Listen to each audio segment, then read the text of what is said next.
Fuck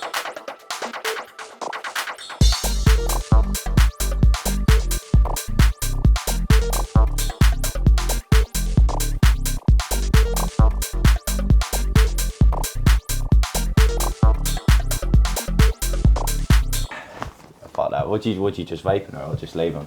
You know what, like... Do you smoke normally or?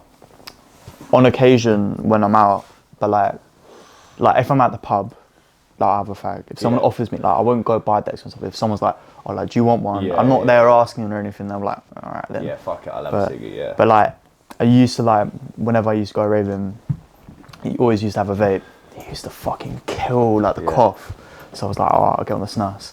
And like, I've been in instances, I've been in like warehouse projects, bang one of them in. I'm having to hold to one of the beams, because my legs are gone fucking. Do you know what? I don't mind them, but see, I remember when I first tried the disposable vape, how I'd measured that it was like, somewhere I'd justified that it was better for you than smoking fags. I was like, I remember you go to a festival, you're smoking fags all day and you get home, and you know, like what you said, with that dirty, like, that taste in the back of your throat. And then like I would go out, and then when they came out, I would take a vape and I'd wake up in the morning, I wouldn't get that. So I was like, oh, it must be better then. Yeah. Whether it is or not is another question, but... It definitely ain't, bro. Right, well, because I've done these back to front yesterday. Yeah. I wouldn't expect something like that. Yeah, so I'm just going to ask you, like, I'm just basically going to ask you to talk me through your journey through the label, essentially. So, yeah, you guys deep if you want to go. But, right, I'm going Dionysus. Dionysus, yeah. Dionysus. I see what I'm saying it separately because I'm reading it how it is in your bio. Yeah. Dionysus, but Dionysus. Dionysus, yeah. Dionysus. All right, cool. Right, yes, people. I'm very nervous today because we haven't done one of these in about 6 weeks, and yeah, my tongue feels like it's sticking to the roof of my mouth. But we are here for episode 12 of the Househeads podcast. Today we have got one of, well, I would say personally, he's running one of the best underground labels in the southeast. I would say he's up and coming. They've had some really established artists released through this label. Yeah, this is Lucian from Dionysus Records, and we're here today to tell his story. Thank you very much. Ready to go? Let's go. Right, so for you, when did it all start with Dionysus? So it started end of first year at uni. Sorry, bro, my ciggy's gone out. Let me just get my ciggy's gone out. Go on, carry on, my man. Yeah, so it started end of first year at uni. Me and two other lads I know from home, we were on a call one day and we were like, fuck it. We want to run some events whilst we're at uni, some parties, as every uni student has that fucking unique idea of going, oh, like, let's run some parties at uni and we're going to do all of that. So, it started off as an event brand, a little event promoter during uni, and we used to have just our mates come on and play. Started off in Birmingham. My other two mates went uni in Manchester and Leeds, so we just used to rotate between the cities. Didn't really find too much success in Birmingham, but Manny and Leeds we did. I think more because there's just more of a like electronic music scene up Manchester, there. Definitely. Birmingham, not really. Like you've got a few cool clubs, but like nothing on like Manny and Leeds. Like they were the places to do it. And rolling back. When was this? This was middle of 2022, and throughout 2022 to around middle of 2023, we were just running parties. When we came back for Christmas in 2022, we hosted a few parties down south. We hosted one in our hometown, St Albans, in a little like community skate park centre. Looked like a fucking school from the front. Back in the day, we had Danby and Mike Morrissey headlining. Let's go. Starting off strong. Starting off strong. And this was back when like... Where were they at that time? Because I don't think I was even doing this anywhere near 2022. So what was where was they at? Where was Danby in 2022? Danby in 2022, all he had done was release a few free downloads on SoundCloud. very small at the time. I think he had maybe like 5,000 or 6,000 followers at the time. I got put on to him because my second ever party, we booked Gigstar, headline on a Tuesday night in Manchester, sold that out, and I remember like I used to speak to Gigstar quite a bit, and through Gigstar I found Danby's music, and I was like, all right, I want to get Danby. He was a bit bigger at the time, so booked him, and then that was, how many people were there for that? I think it was like 400, 450, and we thought, all right, around our area there wasn't really any clubs. Like, that was a makeshift club. It was more like a live music venue. It had a sound system and happened to have decks in it. So I was looking around like where to go next, and I was like, Hartford is probably the best next step. It's actually got a few clubs that actually kind of do this thing. So I was looking at the Dog and Whistle, got in contact with the booker at the Dog and Whistle, who at the time was a guy called Charlie, now a really good friend of mine. He had just taken over bookings of another club across the road called Dirties, which is a small little basement. And they said, like, oh, do this one first before you do Dog and Whistle, because Dog and Whistle's a bit bigger, like, you don't want to like overstretch yourself. And I was like, okay, that's a good idea. So for the party after that, I booked Luke Dean and Ozzy Govan. And this is before Luke had released any music. Ozzy was pretty like well known at the start of time. Like, Ozzy was, like, I would say, like, on that Locust roster, he was probably one of the big boys on that roster. So it was like a big thing to get Ozzy at the time. I think he had some decent sized releases out. And funnily enough as well, like, when I went to go book Luke and Ozzy, it was I actually wanted to get Ozzy and Chris Gialanze, because at the time Chris was pretty big. Chris wasn't around, so their agent Josh said, oh, book Luke. And I was like, oh, okay, go on then. We'll do that then. Have you still got these posters? Have you still got like the flyers from them? I've got the flyers are archived here because the artwork just don't match what we were doing. But like, there's photos and stuff on my Insta. Yeah, you should keep all your old ones, because it's good to see like who you had back, especially if you was actually booking people from the start. It's always good to see, like, right, this is who we was booking at that time, and now look at where they are. Because Luke Dean's huge now, and I don't feel like people really. Well, I know I can only talk from my experience. When I first started listening to him, I was like, well, he's kind of just coming off his cousin's name, but so there's Luke and Ozzy, and then a young Max Dean at the front having it off. That's brilliant. At the party. Look, he looks a bit like Josh Dalton in that, doesn't he? Yeah. I mean, he would have been like 18, 19 at the time. Yeah, that's crazy, man. So that's crazy. That's sick. Yeah, that all happened, and at this point, we're getting a little bit of a name for ourselves with events. Nothing like crazy, but we started wanting to release like tracks on SoundCloud. So we started hitting up like the DJs and the producers that like we'd had booked before, and like people we knew from uni and all of that, and saying like, oh, like, just send us music, and like they started sending us music, and start releasing it as free downloads on SoundCloud. And SoundCloud back then is completely different to what it is now, and it was much easier for like a track to blow up on SoundCloud. So we got lucky. A few tracks, most of our like first tracks that we'd done started to do well, like as in 20, 30 streams, but like noticeable numbers where you can know, all right, people are listening. Yeah.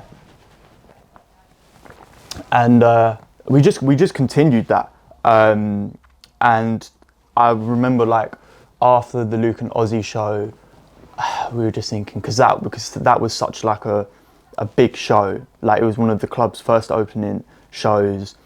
It went off, like it was packed in there, like shoulder to shoulder in this gaff. We had, I think, so that gaff like fit like 200 people. We had at least 300 in there at the time, and we were like letting people through on the door, charging like 25 quid to get in. after doors had closed.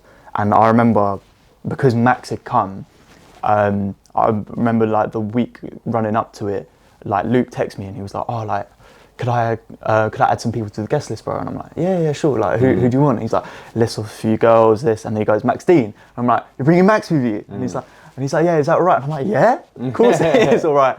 And he was like, oh, like he might play with us like later on. Yeah. He didn't end up playing, but he was in the club. Yeah. So what I did when they were all in, I started going out around to the other like bars and stuff around there, going into the bars and going up to the queues going, oh, like, you know, Max Dean's in there, you know, he's going to play later. And they're like, what, Max Dean in there? Yeah. So at the time, like, no one knew who Luke was or anything, but like Max was starting to be, like, he'd released all of his edits and stuff, like the Burna Boy edit, like the Mercy edit, like all of that. And so like people, he's kind of, how would I describe him? It was like, you know, Scott Steer. Yeah. You know the hype around Scott Steer right now. That's what Max had. I feel you. Yeah. I've got you. So good example. Very good example. Wait, sorry. Can I get a lighter, please? Sorry, I think there's one down there. Yeah, please. Thank you. Sorry, carry on, my man. Carry on. Yeah. So that party went really well, and I was like, okay, I'm feeling, as promoters do after. Like, you've had a good party, you're like, all right, let's go bigger. Next one. Next one, got into the Dog and Whistle, which was like first proper like venue, I would call it. It's pretty established. Yeah, definitely. And at the time they just had that renovation. They were booking some really, really cool artists and stuff. So they were like getting Elliot and Liam in. They had, I know Rossi was in there, Josh Baker was in there and stuff. And we were like, sick, like, I want to go big or go home with this. And at the time I was thinking, I was really big fan of George Smeddles. Oh, I love it. Yeah, I love it. Yeah, even his Tune Love. Yeah. That Tune Love is like one of, that's a staple. Festival track, one of my favourite tracks that he's put out. And this is like 2023 summer. So like, I'd say like he was on a proper high in like 2022, and he's just like riding that wave at the moment. Like, let's get George in, and then that's a solid booking. That is a proper. That's for me. That's like a dream booking. For me, getting someone like that. Yeah. Very like I love his style. Carry on.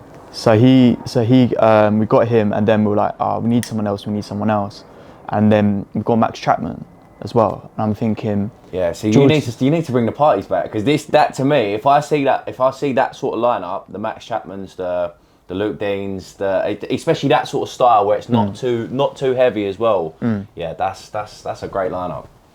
So that happened. We booked these artists. We also booked. So Charlie, the booker, was looking after a DJ called Evie, her bookings. And he was convincing me, like, I'll get Evie on the lineup. I'm like, yeah, sound. We'll get Evie closing, like, she's garagey, all of that. So that was the first time ever meeting Evie. So party happens. One big mistake that I'd done, and I'll never ever do it again. Even though I was thinking Hartford, Max Chapman, George Smiddles, that's Hartford to a T. Like that's like that. People around this area love that kind of music. Yeah, it's gonna go off. Like, it's the biggest show we've ever done. I was thinking it's gonna be like slam dunk. Yeah. I did the party the same weekend as Glastonbury, and what that meant was there was a lot of people that I thought would come that were at Glastonbury, and just the area was pretty dampened down. So the party didn't go as well as I thought it did. Yeah. Still did all right. Like, still had like 300 people through the door. Covered yourself? Did not cover myself. So like, that's always the thing. It's like, right, it might have been a good party, but did you cover yourself? Nah, yeah. So this put like, especially being at uni, not like earning like a proper wage or anything. This put us in a bit of a hole. So we're like, what the fuck do we do from here? Because we ain't got the money to go through another party like that. And if you start at Max Chapman, you kind of have to go. But like, do you know what I'm saying? You kind of have to either set that as the tone, or it's hard to then get some lower level acts to come after that. Yeah. So we were a little bit stuck on what to do at that time, and then I get on with a guy called Archie, who's a good friend of mine, who runs a brand called Groovin. Pretty big party now, especially in the Midlands. booking all sorts of people. They did a festival last summer with the Dog and Whistle, where they had Sosa, Sydney Charles, Ozzy Govern, Blondie, stuff, and they're doing parties up and down the country now. Like they just done Halloween, double booked. They had Sydney Charles in Nottingham with Robbie Doherty, and then on the same night as well, they had Sydney Charles in Leicester. Yeah. So running 2 parties at the same time, both like over 2,000 people. Like he's smashing it at the moment. Like big up Archie. But at the time, like our brands were kind of like equal in size. So he was like, he was just doing parties in Nottingham at the time. He's like, like you got a connection with Dog and Whistle. Like I want to do a party down south. Do you want to collab? And I'm like, sound like that sorts us out for another party. And he goes at the time, he's like, I want to book Black Child for it. I'm like, okay, sound. I'm all for it. Like I love Black Child. Like seen him a couple of times in Manchester. I think he's a sick DJ. Got that Solid Grooves brand behind him. We did in September that collab party with Groovin, sold out Dog and Whistle this time with Black Child headlining. Busiest the club's ever been at such an early time. Literally by doors opened at 2, club was full by 4. Yeah, absolutely rammed. It's good when it feels like it felt that just settles quickly. Yeah, like, okay, it's happening. Felt amazing, and then after that, I was just like, what do we do now? And whilst also at the time, I started getting a lot closer with Evie after speaking to her quite a bit after the last show. She won't shut up about it, but. And I'll give her praise, but so at the last part, at that Max Chapman, George Smedals party, I wasn't in the club at the time because I was setting up an after party across the road, but one of the other boys that I ran the parties with, Jake, he was at Evie's set, and she played a tune called Are You Sleeping? And it went off, and my mate took a photo of like the track to see who the artist was at the time, and he was going, bro, like she played this tune, it was fucking sick, it was going off, and I was like, oh okay, like let's try to get that on the SoundCloud if it's unreleased. And that was Jack Garrett, Are You Sleeping? So one of probably the tune at the start, like that put us on the map in a sense, like still to this day one of my favourite. That was one of my questions, was like what's been one of your favourite? This is one for later, but I'm gonna go on to now. So like so you say that was the one that really set you off? Are You Sleeping was the one that 100% set us off. Like that was the track. What's that sitting at now on SoundCloud? It's over 300k now. It was the first track that got like proper traction on like TikTok and stuff. And at the time, like TikTok wasn't really like the place for like what it is now. For like people actively promoting music on TikTok. Promoting music. So like it was, at the time it was probably a little bit ahead of its curve, because there were like there's a number of influencers, like music influencers, like the promo pages, the big ones. And like their first music track that like blew them up and started gaining them loads of followers was Are You Sleeping? And so you've both sort of grown. So like that track not only just like blew us up, it also blew up a lot of other people. Like Pemp, I remember Pemp posting it, and he got like quite like a lot of views from that at the time. And it was the track that just started growing the SoundCloud. And luckily, although the party may not have done us wonders, but that just having that party, and the domino effect of finding that track, that like it's very weird how it all worked out. But run on to the next party with Black Child, sold out, amazing. And then we thought, don't know what to do, don't know if we want to go back to the Dog and Whistle anymore. Don't want the risk of losing loads of money on a party and stuff. So we just thought of ways like how can we like collab with people and stuff, and like kind of reduce how much money we're putting into parties. And then another thing that just fell into my lap was I used to send like outrageous emails to venues trying to get into venues, like all of the biggest venues up and down the country. Like I find out emails, like email them, and then for whatever reason, Note this down, people, because this is gold right here. This is what you need to be doing. So go on, carry on. yeah, the by the off chance, the warehouse in Leeds got back to me, and like I'd spoken to him a couple times. The booker, I can't remember his name now, but they're smashing. Not Mint Warehouse, the other one that they have that does like the 360 parties, and I think they one of the most recent ones that they've done was with Luke Van Dyke, which did really well. By the time he went, I think I see that. Yeah. Yeah, it's like this like multicam that they do, and it's like the LED strip across, and it just looks like it's a sick venue. Yeah. And hadn't been to Leeds to do a party yet, which was the last city that we wanted to do with also one of the boys like living up there at uni. So we're like, the first opportunity to go do a party in Leeds in one of like the second biggest venue in the city was like, yeah, fuck it, let's do it.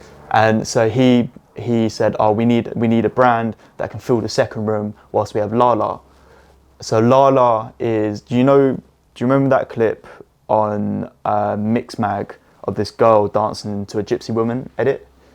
That went possibly, possibly. Let me show you the video, because as soon as you see the video, you'll be like, like, I've seen that video. I've seen this clip everywhere. Where is it? Still on my Insta because we used it to announce. This one. Yeah. So this clip went like super viral. Like, she blew up. Sick artist, and somebody that like I'd always thought about like booking over the time, and the opportunity to like do the second room, which was still like 400 cap. Yeah. The main room was like 800, 900. So like in total, like technically the biggest party we've ever been involved with. Yeah. And the best part about it was we didn't have to like front anything for it. They're just like, we need a local brand with like uni connections that can fill heads. Yeah. Here's a discount code. Send it, like give it out to like your mates. That's and it's what like you need. Perfect. So for me, like I knew like people that went to uni in Leeds, but like it was my boy Matt that was doing most of the promoting for that party because he was based in Leeds, so he was doing the flyering and everything. And we sold like the party didn't sell out, but we got a lot of people there. Because what was it? So the manager, I was driving up to Leeds on the day of the party, and he called me saying, Lala hasn't sold as many tickets as we thought he would, but majority of people have used your link. And in this instance, usually I would just go, like we're not using the second room, because we want everybody in the main room. But because you've sold so many tickets, I feel bad like if you've done most of the pushing for this. So like we're gonna keep it open, like you can run it. And I'm like, sick.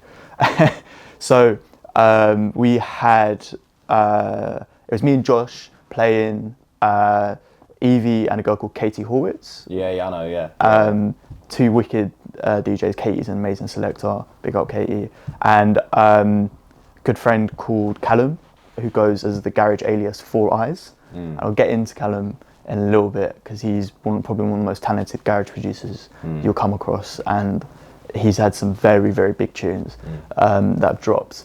And the party goes on, but we had another girl that was playing Ozday, but we had to cut our room short because the manager came up to me near the end, halfway through the night, and he was like, there's too many people in this room. And there's not enough people in the next room. Gutted. Yeah, so like I felt really, really bad. That's got to be the worst. I hope that never happens to me. That would be really bad. I would not be happy. But then like the ego, like my ego is a bit like up here because like, so like we're pulling everybody into this room and nobody's downstairs for the actual headliners, because the music was actually like everybody who was playing in this room was absolutely shelling it. Yeah. And it just pulled everyone over to this.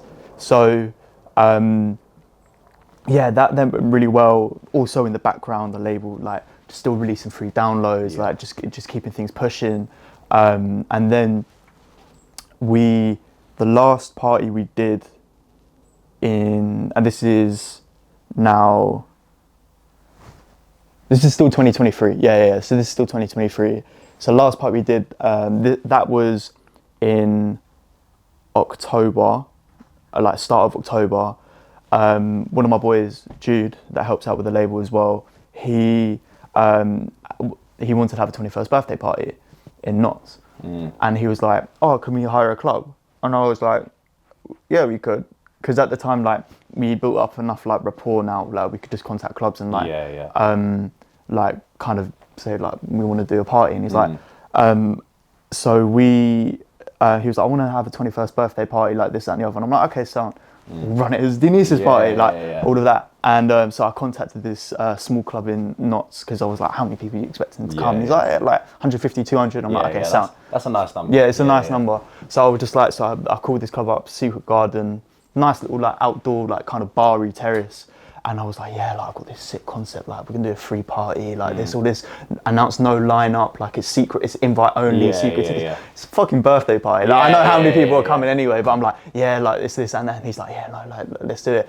And we were thinking like, oh, special guests and stuff. And then Evie piped up and she was like, oh, like I reckon I could get Madvilla to play. Yeah. And I was like, you reckon? And she was like, yeah, like, if it's unannounced and everything, like he'll come down, like come to Notts with me, because she was mates with Jude and stuff at the time as well. And I was like, I sound right, sorted a headliner. Yeah. So Madvilla played, Lewis Carroll, Dan, Josh, myself, and a few other boys from Notts, Seb, Will, and Seb. And that was a sick party. Had like a sick time. It was a lot more like it was just a party. Like it was just like I felt like a house party, which was a nice vibe. It was they're good vibes. We've had a couple of them where we've had like a small party, especially the free ones as well. It takes a lot of the pressure off you. Takes a lot of stress out of it on the day as well, and you feel like you enjoy it much. So I've got a burning question that's going through my head. So when did you go from SoundCloud free downloads to start putting them on the label where you could actually buy them songs? So we got to this Notts party and we finished, and I was going into my third year uni at the time.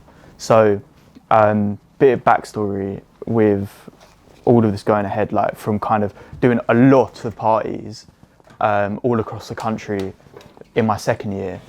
Like my uni studies and all of that kind of went out the window, and like I failed a lot of modules. Like I was really behind on work, and I was like, third year, like I need to cut down the parties. Like, I can't fuck about. Like I'm at uni, I've spent all of this money at uni. Like I need to get this sorted.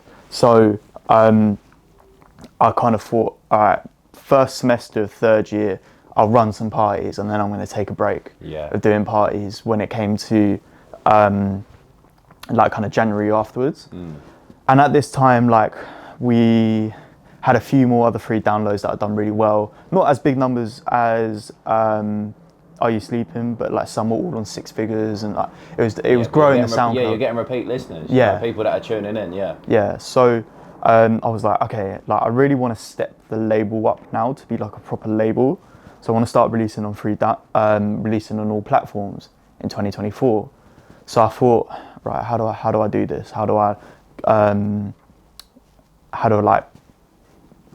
even go about releasing on all platforms? This is like something that people, I mean, if you've not done that before, this is, so how did you?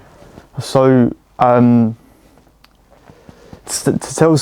tell the story properly, like I've got to wind it back like 6 months.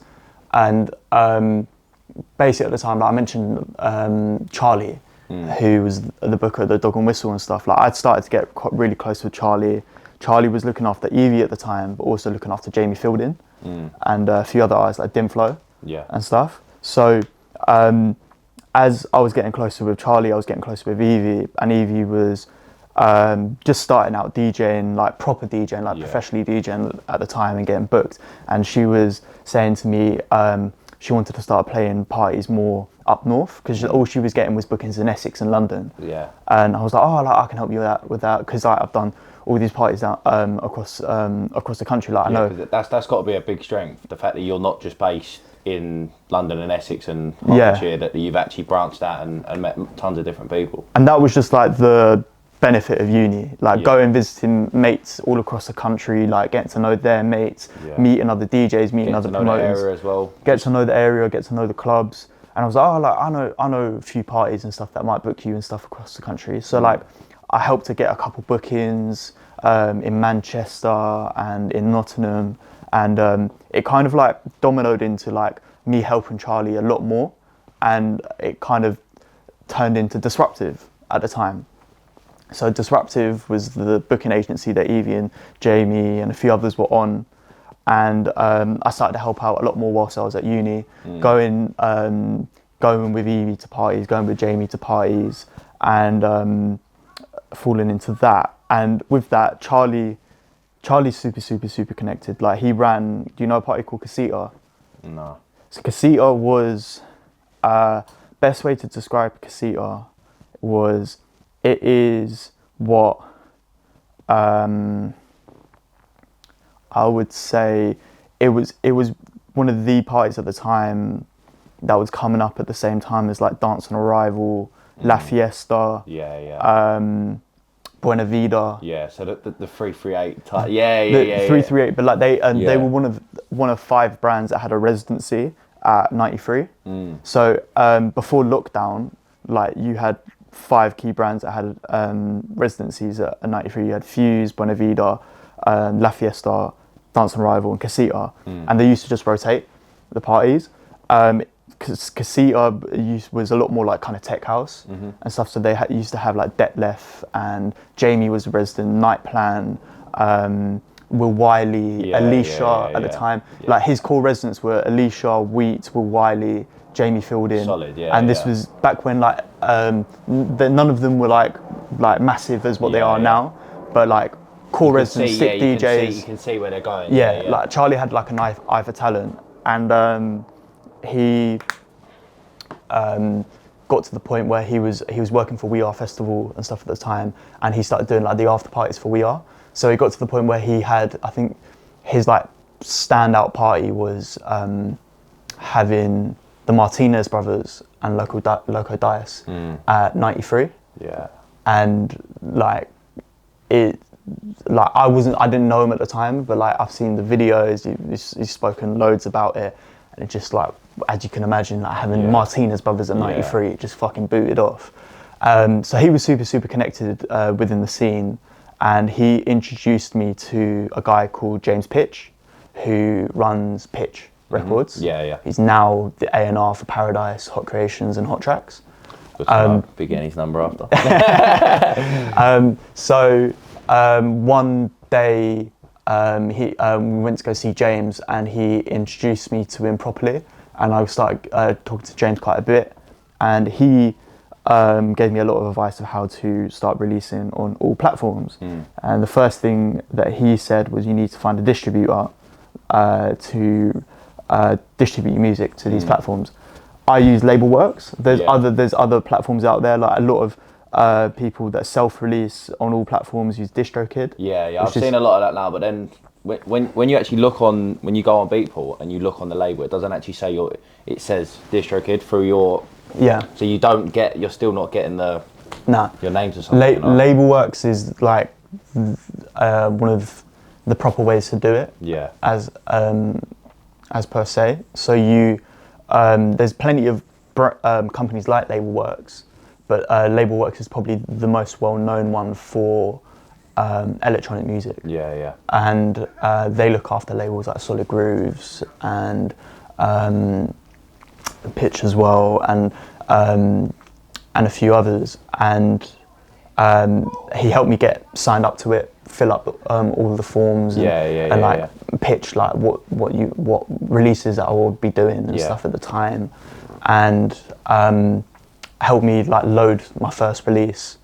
And the first proper release came out like March 2024. The Italian artist called Zoig, which is a cool Italian artist, and that kind of just started the label journey.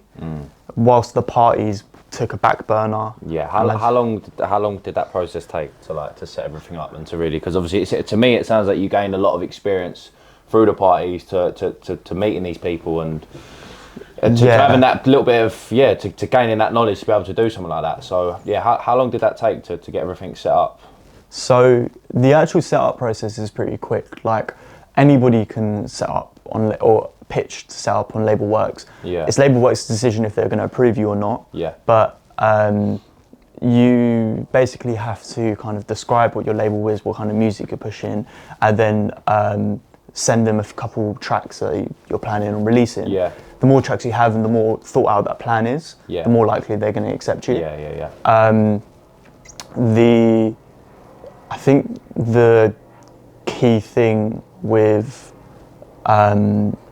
pitching and stuff is just to make it as professional as you can. Yeah. And that maybe at the time you don't maybe have the knowledge to have a thought out bulletproof plan, but lay down as much information as possible. Yeah.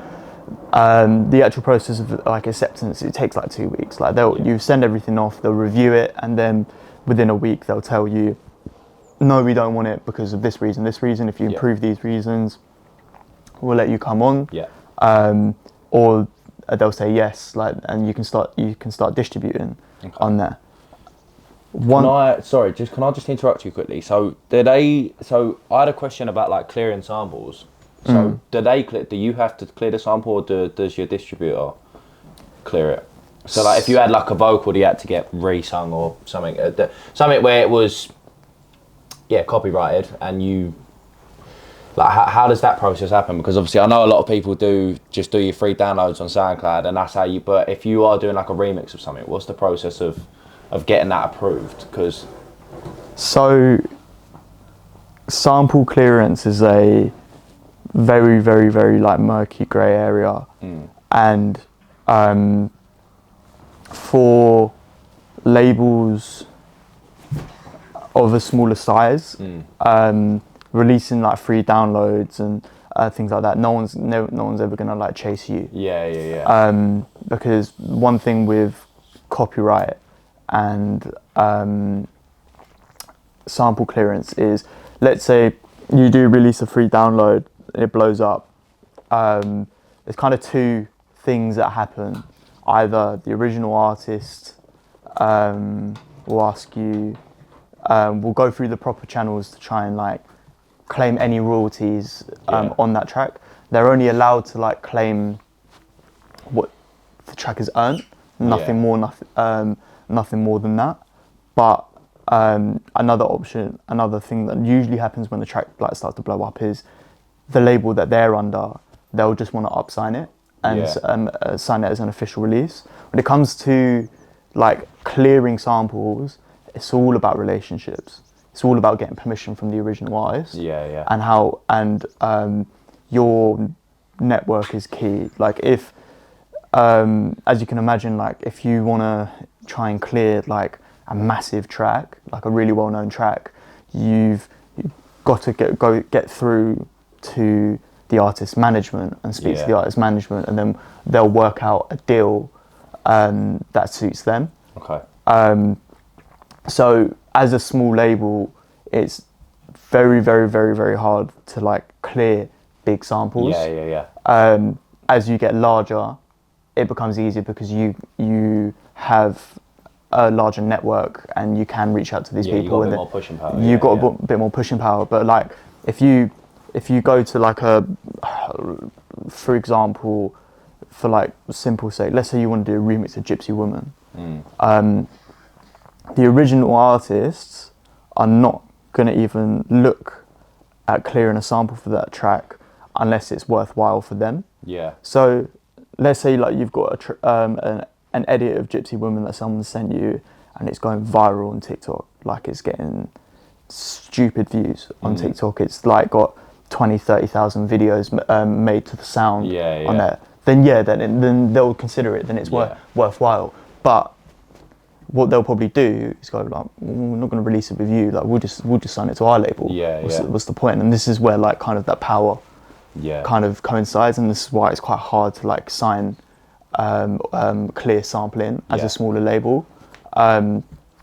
So there's So is it like in a sense of like, has there been times before where you've put something out, not realised that there's been a sample in it that maybe needs clearing, and then it's been struck down?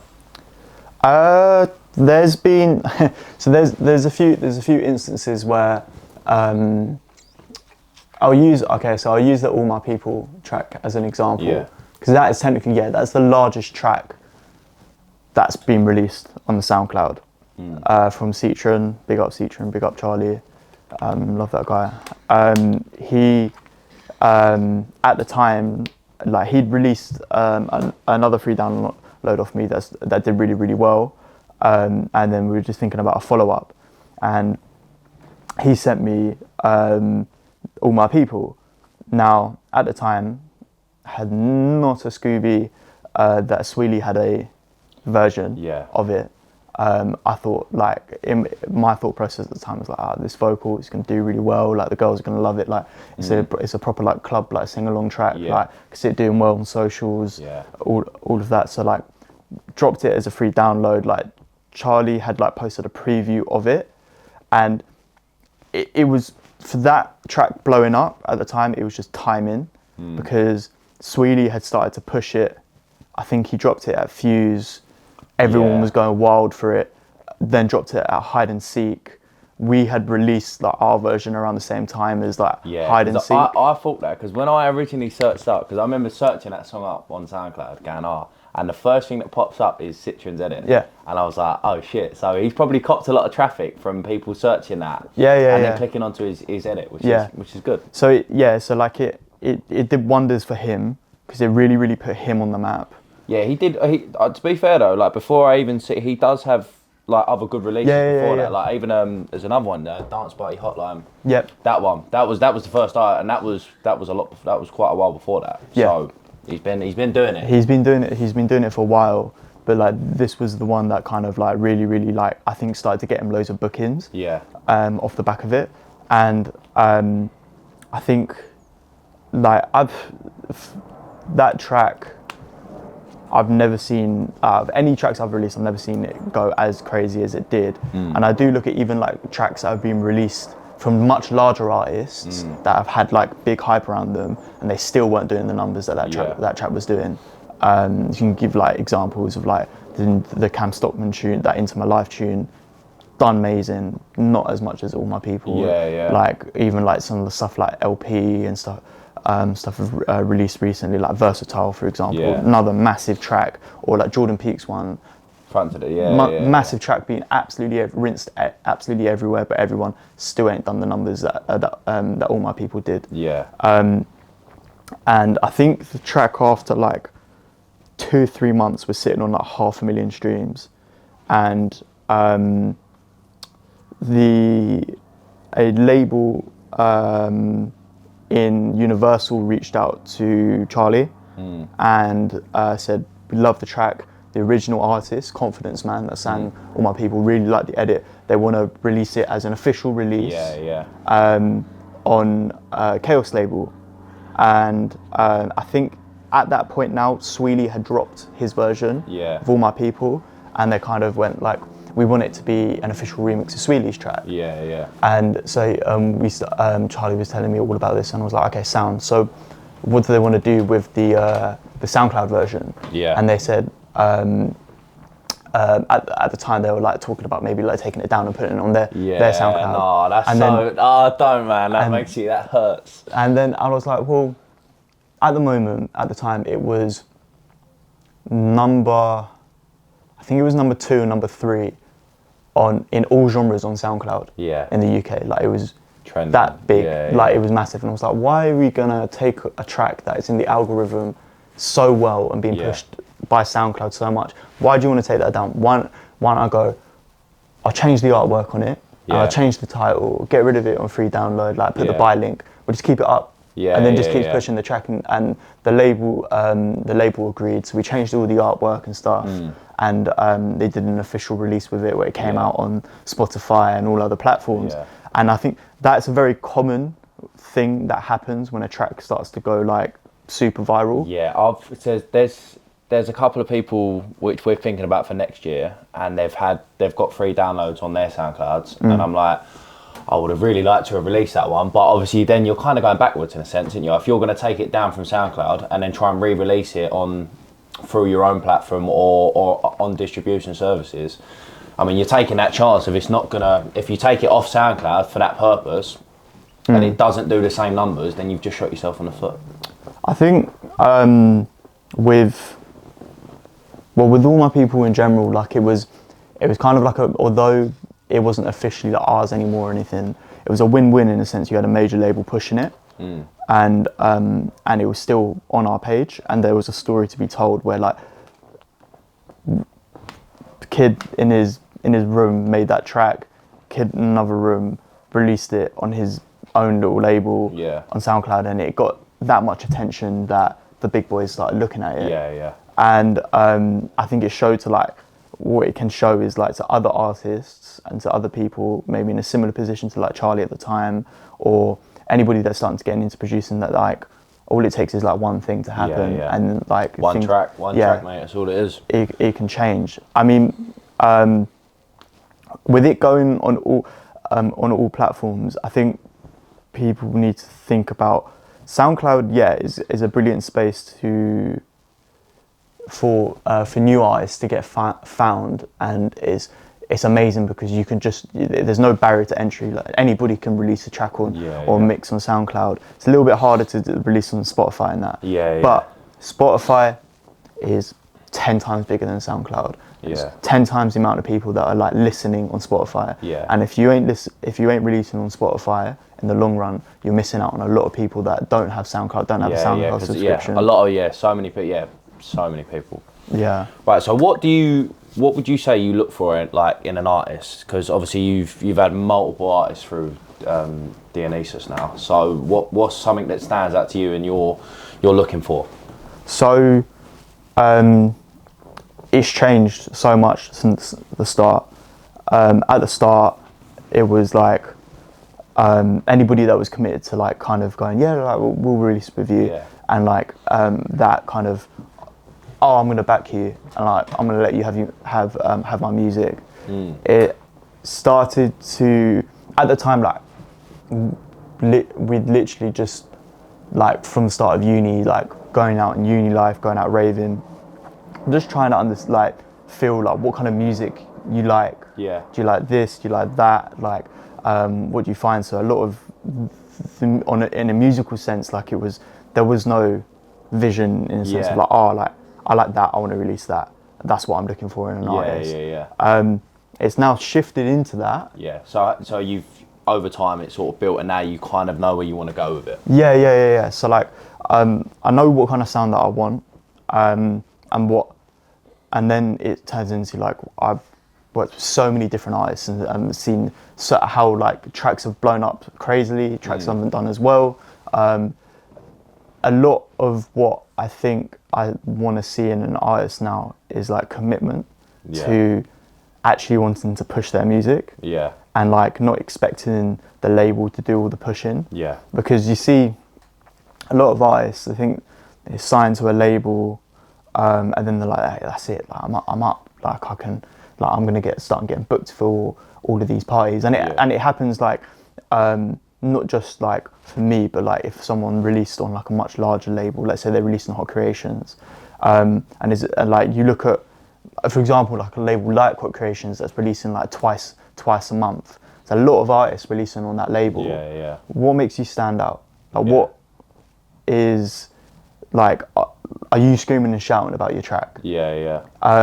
Artists do that really, really well. James Paul does it really well, where he's just constantly like telling people like, I've got to release out, pushing, and that's when you want to see in an artist that they're like actually like committed to doing it. You don't want an artist that is just like sat back, like not doing anything, they ain't sharing anything on the story, like we'll collab with the post that we've got, and like that's it. They're not doing anything. You get a similar sort of thing with obviously promoters booking DJs as well. Like if you book a DJ, like it's, some people will just not even really promote it as well as what you thought they would, you know? Because at the end of the day, you're using their name to to sell the tickets. So especially if you're booking like a headliner and it's took up half your budget, you know, you kind of want them to. Well, you do. You want them to promote it properly because that's. Yeah, I think there's a difference between DJs promoting parties and artists promoting their release. The release directly affects them. Yeah. Like that's their music. If you're not proud of your music, don't release it. Yeah. Like what it shows when they are pushing the release, they're proud of the release. They want to push it. It's going to further. Yeah. They're going to further it. I think for DJs, there's an expectation that like it's down to the promoter to sell the tickets. Yeah, there's a little bit of a responsibility where like DJs can make people aware that they're playing this party, especially if they may have an audience. But when you get to the level with promoters, there's only about 20 DJs in the UK in our scene that can actually sell tickets. Yeah. That if you booked that artist for a 500 cap venue, you're gonna sell 500 tickets off the back of their name. Forgetting like if the brand's got pull or not. Like if it's just a brand new brand that you've just set up and you book that artist, like they're gonna sell the tickets. So who would you say them names are? Oh, the obvious ones is Josh, Max, Luke, Rossi, Dubs, like straight off the bat. Alicia's. I was going to say Alicia Pops. Yeah, she would definitely be able to sell some tickets. 100%. LP, Gaskin sell tickets. The gap starts to go from if it's a 1,000 cap venue, there's only maybe like 5 or 6 names that like can actually sell 1,000 tickets. But all of the smaller DJs and stuff, like they might sell out their party, and like they're headlining their party, but it's different. It's their brand, and that people are buying into the brand as well. People are buying into the brand. A lot of the time, a lot of small promoters rely on like their network of people. If it's school, work, who they've met in the rave, like all of that, and then it's about as a promoter like getting out of that and like starting to pull random people in that trust the brand. So then essentially you're relying on advertising. Like then you're like an audience. Like you look at for example like a brand like Abode. Abode is like full on. It's not maybe like when they started that was all of their pals come in and all of that, but they've all grown up now. They're all got jobs, kids, like they can't go out as much as, so they're not relying on that demographic. They're relying on people like our age or younger to come to their parties. So it's all to do with the marketing and how strong the brand is. I've got you. No, I've got you. So I've just got another one that's burning in my mind. Are you going to start releasing any vinyl?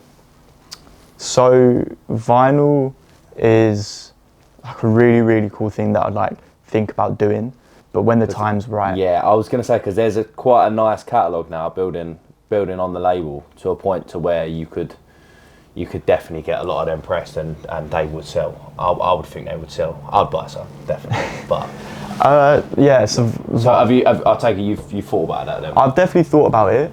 It's maybe like on a list of things to do for the label, but the big thing for next year is just becoming an absolute machine with releases and like having a consistent release schedule. So like no real gaps. Like it's all. Yeah. If I'm going, for example, I'm gonna release an EP a month. Yeah. And sticking to an EP a month. Yeah. And then filling in gaps with maybe singles and other things. Like it's gonna go release. Very much like you see the larger labels, and like there's a difference between DJ-led labels and actual music labels. Yeah. The DJ-led label is a passion project from the DJ that they want to release music that they play, and their main way of promoting it is playing the tracks. Yeah. So you see it with.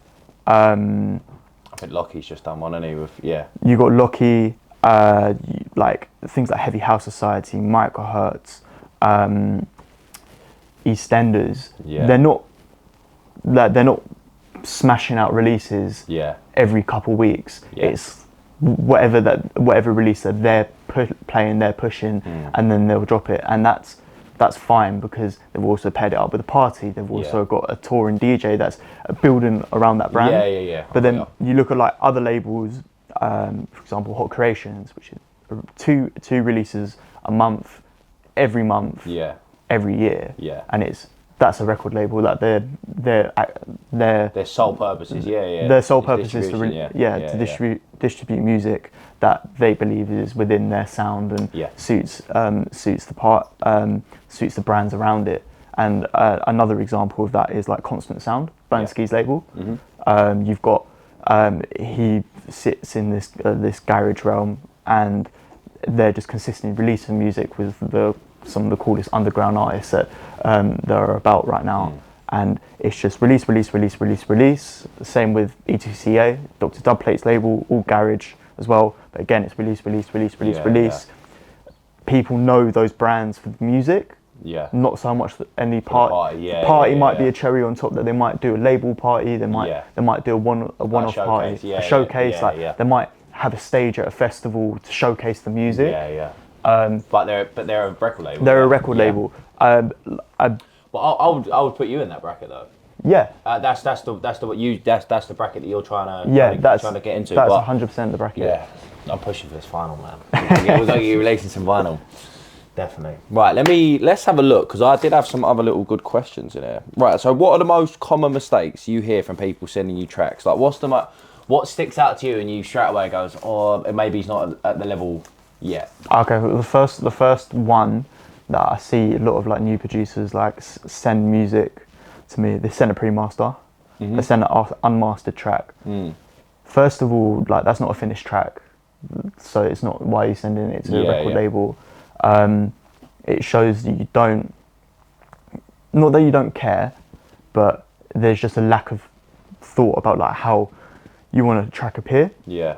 Some people, it's completely fine if you want to send a record label like a DJ master that's got a decent mix down, and you've done a self master to it, and it's so like a temp master you could send out. Yeah, like people send DJ masters out for promo to DJs all the time, and they sound fine in the club. Yeah. Pre-master, a bit more difficult to hear all the elements that are going in. I just think it's just like, it's a bit of etiquette, like you to send something that's finished. Okay. I think the next one is sending really bait edits to a label, and I'm not talking like something that's just got like a small sample that's of a track that you might have sampled that you might think is bait, but I'm talking like pop music, like you're sending an edit of like a Lady Gaga tune or something like that, and it's like, that's going to be impossible to clear for any label. Like even like the major labels. So like it's a cool DJ tool to have in your sets, and it might be an absolute curveball to throw out whilst you're playing out. But like sending it to a label that's releasing on all platforms. You don't see any labels. So where, like, because I've just thinking now, I've got an edit on my laptop which is pretty much finished, but it is it's got like a Mac Miller vocal in it, and it is an edit, like it literally plays the whole way throughout. So it probably have to be like a free download and just if you want to release it as a free download, or you just want to set, like I said, you just want to play it out at your parties, and it's something that's close to home, where you want to send to your favorite DJs, and they may pick it up and start playing it. That's amazing. I always say to like DJs that don't release like all of your best tracks. Keep some tracks unreleased. Because to really, really build a name as a artist and as a DJ, you've got to make people want to come back and see you and talk about like that set. See, Stussy's one of them as well, because he like literally fucking 90% of the stuff he plays is not released, and it's like some of it he says he's like, I'm never going to release that because of what you just said earlier. It's got a vocal that's never going to get cleared. I like playing it for my sets. It makes his sets unique, and people come back and see him. And only he's got those tracks. Another good example is, I know a really, really bait artist now, but like Pausa. And Pausa back in the day had this unique sound that was only he would make. He'd have untold amounts of edits that he would play in his tracks, only that he would have. And you couldn't listen to them anywhere else. The only place to listen to that music was if you went to go see him. So that's how he started building a fan base. It makes sense. It does make sense. Right, so this is for the artists listening. What's the best place to reach you? So people want to send you music, people want to get in contact with you, they want to find out some stuff. Where's the best place to reach you? So anyway, man, we've got a track stack set up. I recently did the track stack interview with track stack. How have you found that with how's that been? Because I've had some people say that they're not a great fan of track stack. Track stack's good for receiving demos and listening to it. Yeah, sometimes like the website can be a little bit faulty, but it's a good place for like loads of like a mass amount of music to be sent. Yeah. Because if I was the amount of music I get sent on Trackstack, if I had that just people emailing me, I'd never be able to get through them. Be able to get through them. It would just be way too hard to like just sift through everything. Yeah. Remember which ones are like. It's a very clean system where you can go like, I like that. I'm gonna folder that. I can put it in playlists that like I think it would fit. If I think it fits in a VA, like I can put it in a little VA playlist. You can talk to people on there. Typically, like if there's a track on Trackstack that like I really like and I like that artist sound, I'll reach out to them on Instagram, grab their number, and we'll start just talking on WhatsApp. And then it turns into, once like I've started speaking to you about music, it's then either you can send it personally. Just send me a playlist on SoundCloud and send to me on WhatsApp or send it to me on Instagram, and it's just very like it becomes more personal. But like Trackstack's probably the best way to like catch my attention if you don't, or just DM me. Like I'll look at everything that gets sent.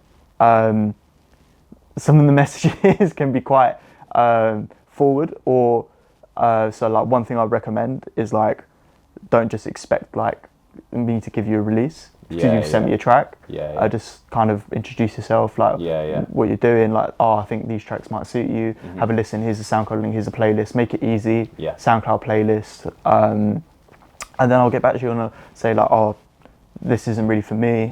Or like would you give feedback on it? Like if someone's requesting feedback, are you gonna? Like I'd. Or like what? Yeah, would you say? Because obviously you've probably listened to a lot more bad tracks and stuff that most other people haven't. So I think it's like I don't think anything's like really, because music's subjective. So like what I might think is a bad track, you might think is unreal. What you think's a bad track, I might think is unreal. So it's completely subjective. Like tracks can be made not in a conventional way. Doesn't mean they're bad. There's no formula to like making music really. And like usually, like my kind of feedback will be how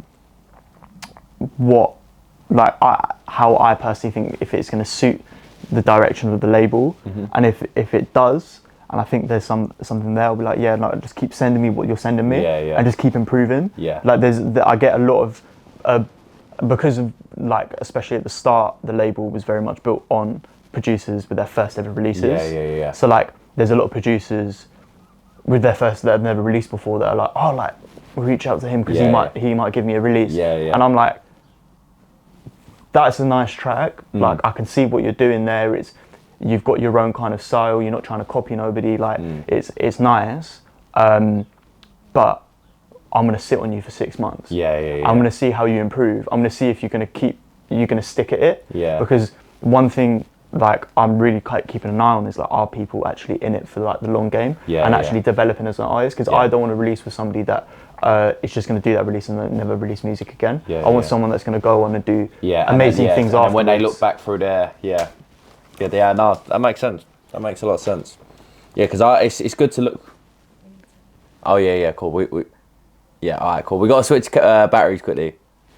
Pressing some fucking records. I know, to be fair, like even what you should maybe do, like even if you're not, because I'm like quite big on fucking like memorabilia and shit, like, and like remembering sort of what you've, because obviously everything you're doing now is like one big journey. So like when you get to that point, because if you keep going the way you're going, it will get to a point where you're at a stage where you're like, right, you're an established label now. Do you know what I'm saying? But it would be nice to look back and go, right, this was the first EP we released, and this is it on vinyl. Do you know what I'm saying? Even if you're not gonna, I know it's very hard to just get one vinyl pressed, but even if you're not gonna release them, to have like the memorabilia and say, right, this was our first sampler, this was his first EP, because people like Scott Steer and people like your ADRs, your Jamie Fielders, that are definitely gonna go on to do big things, it would be nice to say, well, we was one of the first people to platform them properly, or do you know what I'm saying? And that's what I like about stuff like that. Yeah. Even with this, it's nice to look back and like, oh mate, I look at some of the like the first podcast we did.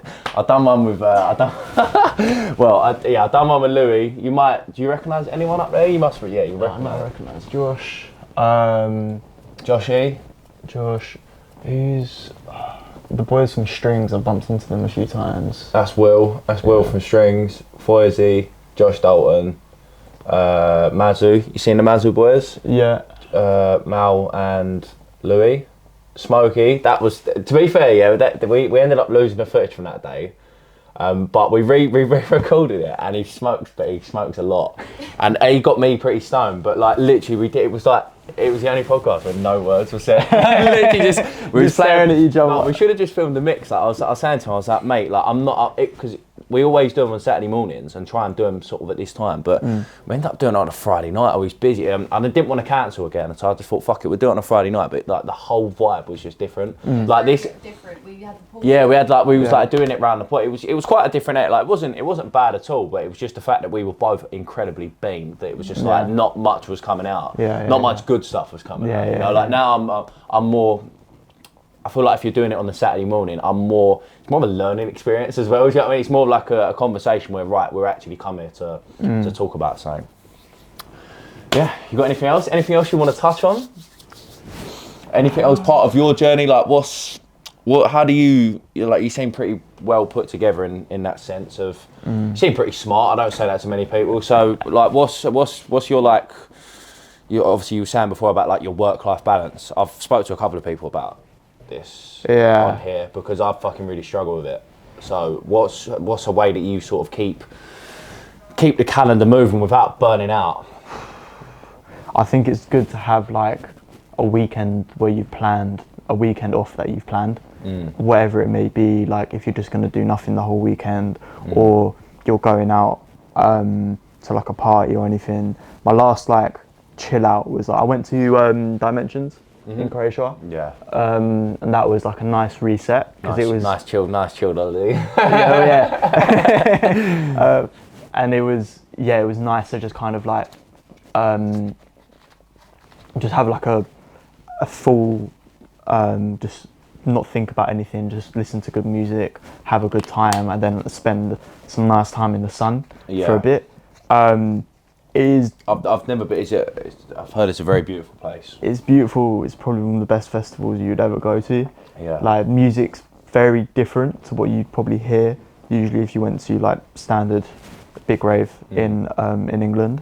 But like if you want to like kind of open your mind to a different side of music with particularly like artists that are DJs, like out and out big international DJs known for their mixing and that performance instead of like you would call like, because I would call like Max and Luke and stuff, they're artists because they're musicians that also perform their music live. Same with like Josh and that, like maybe at the start they were DJs, but like these are just, they don't produce, they're just strictly they're strictly just beats. Oh, that's good. But yeah, work-life balance is it's non-existent, and it like it's not. You just make it work. Like there's so many people out there that run big brands that are also working full time, much larger than mine, and I think it would surprise you like how many big brands. There might be like one person that's doing it full time, but the rest of them that are involved, they're all working their full time jobs and making it work. What's your like? So do you work full time as well? So I work full time as an accountant. Long, especially during like periods of like month end and stuff like where you're not getting back. I've just paid my accountant for the year, and he's very busy this time of year. Well, I'll say that it's all time of year, isn't it? It's busiest end of year and your April, isn't it? So it's super busy. I think like trying to find that balance between working and also like working on your own thing, it can become like super draining, but a big thing in this whole game is there's a million people that start up and do something there's not many that continue it. Yeah. Even when it's not making sense and not making money. You see it, like every single large brand has been going for years and years and years, and they only started to blow up in the last couple. Yeah. You look at something like You and Me. You and Me's been going on for 10 years. Most people haven't only heard of You and Me like, from 2 years ago. Yeah. Like most people only heard of Josh Baker. I think I'm not gonna lie. That was the time when I actually came into the scene. Was like the Josh Baker, You and Me, when that was all blowing up. Which I think a lot of people did. Which was when, but basically DJing and the social media DJ. That was kind of where I was part of that. I was part of that. Yeah. It was like after that kind of lockdown, you had like a period of like parties getting back up. Like people going out, but like it weren't like super big. Like people going out. There's loads of different things going on at the time. But like house in the last year and a half has gone crazy. Yeah. It's gone super commercial. But like it's weird because like seeing tracks like electronic music's always been like had a commercial side to it. You look at like MK, Calvin Harris, David Guetta. There's always been chart-topping electronic house music tracks that have been at the top and been everywhere on the radio and all of that. It's underground. These underground house music tracks. You can still call like Max's tracks underground. And they're being put into the UK charts. Yeah. He's on Radio 1 now. Yeah, it's crazy. Yeah, I hear it because I used to listen to like Capital Dance, like just my radio at work when I'm working.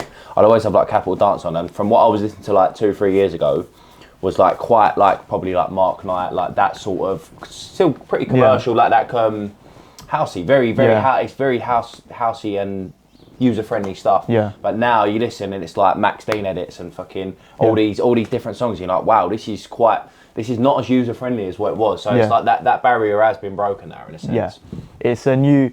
Like I've had this debate with like loads of people, but like I compare it to like the UK rap scene and how that blew up in like the 2010s, where you had, how old are you? I'm 23. It's the same age as me. So like when we were back in secondary school, everything that people would listen to was like Dave, J Huss, like Be Young, like all of that, all of the rap artists. Do you remember the song from JME? What, Man Don't Care? Yeah, like that. See, that time period, that was when, that was probably the precursor to what you're talking about there. Yeah. Was when, Dave and even Stormzy, look at Stormzy now. That was what we would listen to in school. Everyone used to listen to UK rap. That was the big thing. Yeah. Now, if you actually like, I've got mates have like little siblings and stuff like, all they listen to in school is Josh Baker, Max Dean, Luke Dean. Like, and it's like crazy, isn't it? Like I compare it to. So the future is safe. The future is safe. It's only the beginning for them. That it's only going to get bigger and bigger and bigger and bigger, and you're probably going to start seeing like artists like Max and Luke and stuff start to do stadiums because they won't like they can't. They've got too many people that want to see them. They can't. They can do bigger than drum shows. They can do bigger than warehouse projects. They're going to start looking at football stadiums and like stuff. And 5 years time, I reckon Max Dean could potentially. This is a crazy shout, but I could see Max Dean in 5 years being able to sell out Wembley. Yeah, it makes sense. It does. Like for the trajectory that it's on now, it does make sense. Max, Josh, Stussy, like they're all on that track to do something like that. What's your genre of music? What would you say, like who's artists to you that stick out and you go, right, that's kind of what I. Obviously, that's a very very like broad question. But like, what's some stuff that you've been feeling recently? I'm getting into a lot more like deep house at the moment.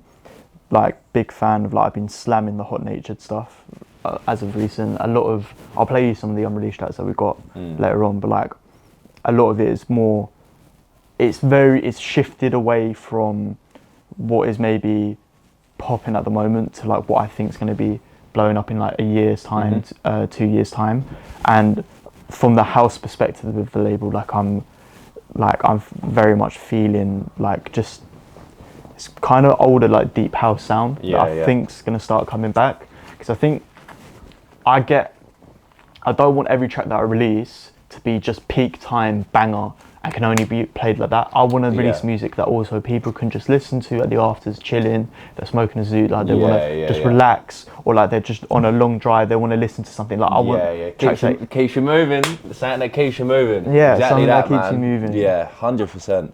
Yeah, because I'm a big believer in that. Like, see the music that I'm making right now, because obviously I'm not fucking playing drum sheds. I'm kind of making that sort of loopy, progressive sort of, yeah, like you said, that sustained sort of chilled house music, you know, just with a good, nice groove to it. But, and then obviously as you progress further along your producing, you will then start making some peak time bangers. But I love that. That's what the B-side's for. So Yeah, definitely, good, definitely. I think I'm out of questions, mate. I'm not gonna lie. Let's have a look.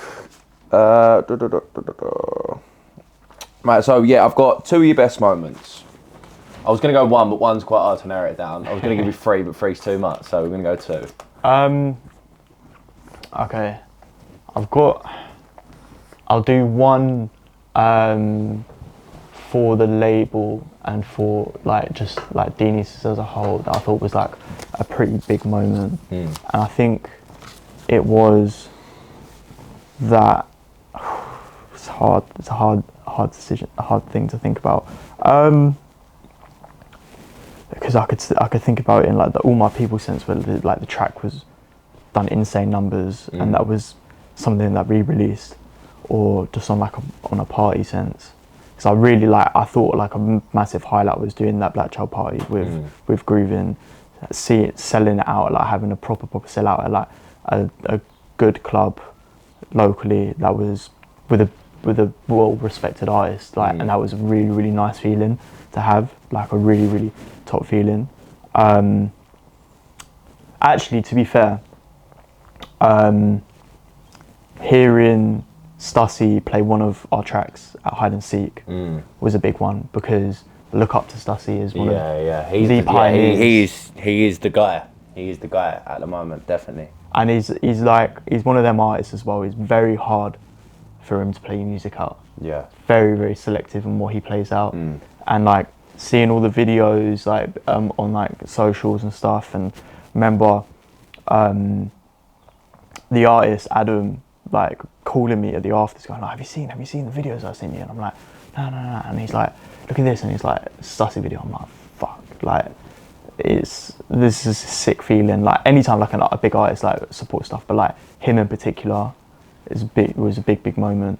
And on the flip side, when I was doing a lot of like more bookings and stuff, at the peak of it, when a super proud moment was, there's 2, but like one of them I wasn't around to be at in the flesh. But I'll do one for Evie and for Jamie. It was for Evie, it was at her Amnesia debut, when she played Amnesia, and I was there with her when went with her to the club, and when she was opening, and getting asked by Dubs to go back to back, closing her, Sydney, Luke, all back to back, closing the Terrace, and being up there with her. It was fucking amazing. Yeah, that's like, crazy. I was so proud of her when she did that. And then for Jamie, I wasn't there at the show. I wasn't about. But when he opened the archive for Jensen a couple of weeks back, I see that. the video, just watching the video of like hundreds of people running and rushing in to come see them two, was like, man, like that's fucking sick. Good. He's got some real traction at the moment. Yeah, he's doing amazing. Right, and then on the flip side to that, because we're not just going on all the positives, it's not all just positives like you see on social media. What are 2 of the worst moments you've had? 2 of the worst moments. I think one of the worst ones was thinking about like after coming back from Ibiza, and like, to be fair, all of last summer, like touring with Evie, going to all these different shows, going to Abode on the Rocks with her, and spending that week with her, with all of the Abode crew, doing stuff in Ibiza, going backstage and stuff with all of, with doing all of that, and then having the feeling going like, oh, I want to give parties like another go, and thinking, oh, I'm going to do a London party, small venue, low profile, and this is, uni's now finished, trying to see if everybody would come back, trying to run that party, and it's just like kind of flopping because nobody was about, and it was like a feeling of a bit like of like, oh, like growing up now, like people aren't, it's not as easy to round people up as it used to be, and it's just like, oh, okay, so like running parties would be it's a different, like for example, some of the young promoters are like smashing it at the moment. So like you give examples of the ones in Essex that are doing really well, like the younger boys, like the Groove Cartel a lot and the Strings lot. Yeah. Younger boys, Yeah, we're good pals with the group. They're pucker lads that are. They're good. They can round a crew up very easily because when you're like 18, 19, all you need to do is tell people there's a motive and they'll come. And as life goes on, it gets harder and harder because people got to draw people in. You've got to draw people in, and now it's like, for me, I'm like, that was a bit of like, that kind of draw to get people in is like kind of gone now, and it's like, the only way you can run parties is to like do it in a more professional sense. Yeah, you got to build your community, definitely, because it's all right. You might get that support on the first couple when everyone goes, we'll come there, we'll support him for the. But after a while, like you need people that are gonna not just come there to support you. You're gonna want the people that are gonna come there and actually enjoy themselves, and that's what they want to do. Yeah. You're going to the right crowd. Yeah. So, should we wrap this up? Yeah, as a last question, I will say, are we going to see Dionysus do some more parties? Because from what you've said, they sounded pretty sick. So it would be nice if we could get another party. I know you're a very busy man, but yeah, we'll be there. If you're going to throw another party, that'll be... At some point in the future, definitely. But it will come, when it comes back, it won't be a small one. It will be something big at the start to start it off properly. And I'm just waiting for the time where the brand itself has built that community because of the music, and people look for a party and like what it can entail. Hopefully get back a lot of people that have maybe grown quite a bit onto play. And that would be good. That would be very good. But it will be at a big venue with a big lineup, and it will be something like people can't ignore straight away. It won't be half-hearted. But I'm just biding the time because promoting at the moment is shit. Nobody can sell tickets. Really, and I think it's too much of a risk right now to run a party.